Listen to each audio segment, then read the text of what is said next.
Hi, good day, students. My name is Gary.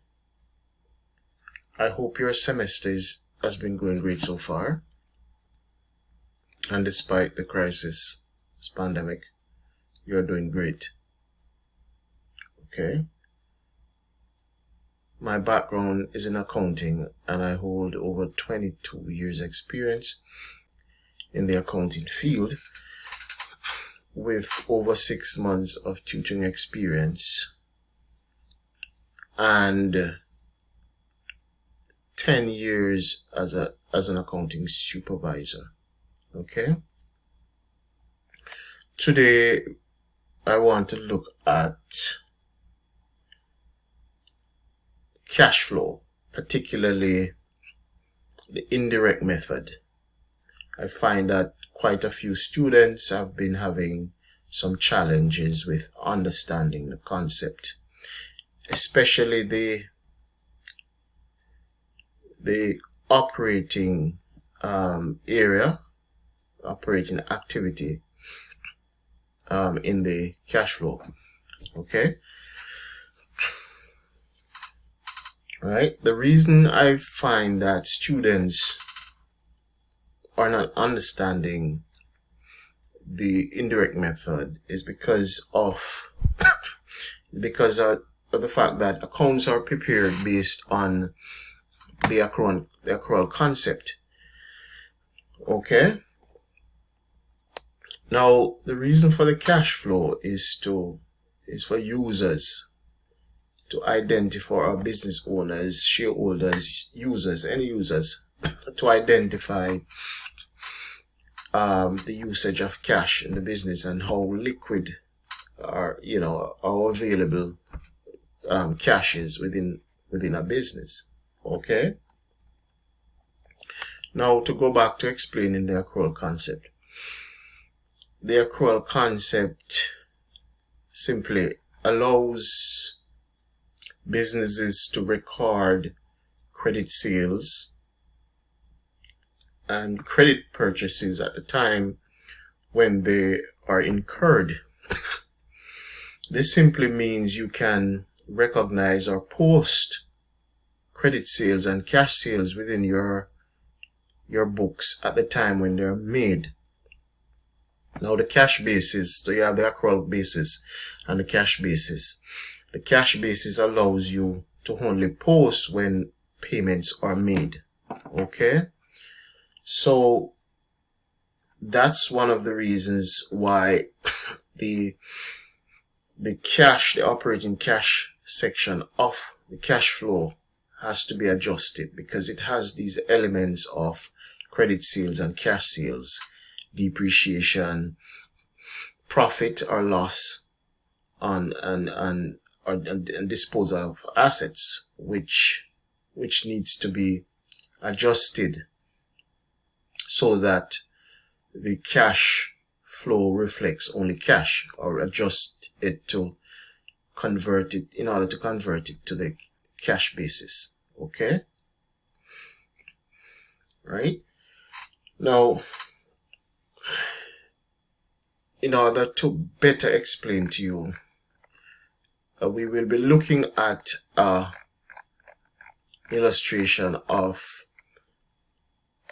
an income statement, a comparative balance sheet, and a cash flow statement. Okay? Let us go to the cash flow statement. So, we have a cash flow statement right here. Okay, with the earnings. First, we had depreciation and amortization. Now, the reason why we had this, we had it back because it is deducted in the income statement. Right? The reason why we had it back is because it's part of the accounting convention, meaning its depreciation is not cash. Depreciation is really an estimate of the usage of an asset in a business. So it is recognized, the portion is every year it is recognized a portion of it is recognized in the income statement. So it is not cash, just an estimate. So because it's not cash, we have to add it back. Okay? That would be the same for if the business had sold an asset. If a profit was made on the disposal of the asset, then the business would it's a profit, so the business would have to deduct that because it has elements of effects of depreciation calculation in it, right? Okay, this would be the same for a loss. Where there's a loss, we would have to add it. We would have to add back the loss. Okay, because as I said, when calculating the disposal, the profit or loss and disposal, it has elements of depreciation included in it. Now let us move on to the increase in the accounts payable amount. So there's an increase over 2018 of $898. Okay. Now we have to add back this because this portion it's not cash, as we mentioned, credit sales. This is as a result of credit sales. So we have to add it back. Okay. So the reason why so it is reflecting as cash in the cash flow statement. So we have to add it back. So accounts payable has a credit balance.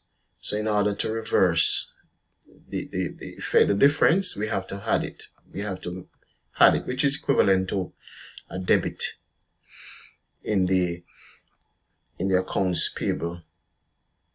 The accounts payable accounts, right? Now we're not going to do that. It's just for the purpose of we're adding it for the purpose of adjusting the cash flow. Okay. Now let us look at increase in receivable. For the receivable, in 2019 it was 5,904. In 2018, 5,100. Right? If you notice, it is deducted. Right? It is deducted. Accounts receivable has a debit balance. So in order to take out this amount, we have to add it, which we have to deduct it, which is equivalent to a credit balance. Okay. The same goes for inventory. We have to deduct it because it's reflecting that we have this amount in the account. So we have to deduct it to adjust the cash. Right? So this is basically the technicality behind it. The students would ask me why, so I'm now explaining to you why we have to make the adjustment. The adjustment is to take out the credit elements. Okay? Now, another question that will be asked is, why is it only the difference that are adjusted? This is because in the earlier year, the first year of doing the cash flow, the total amount of the accounts receivable balance, the accounts payable balance, and the inventory amount would have been taken out from the first year. So subsequent years you only need to take out in subsequent years the difference, right? That is why you see it says increase in receivable, increase or decrease in receivable, or increase in accounts payable or inventory. In the subsequent years, what you only need to take out the differences, okay? Because the initial amount was already taken out. That first accounts payable amount and accounts receivable amount and inventory amount were already taken out. Okay. So now we have the cash from operating activities. We move on now to the investing activities.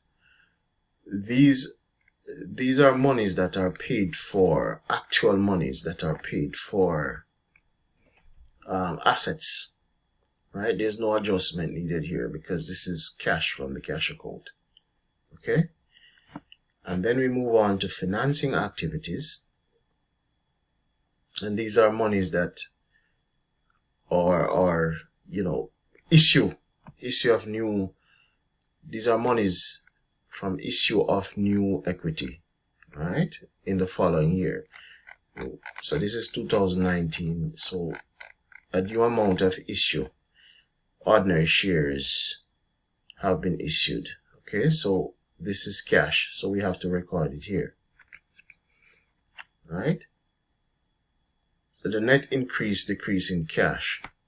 So it's the difference between is the calculation, the resulting calculation after all of these calculations before. It gives you the net increase or decrease in cash.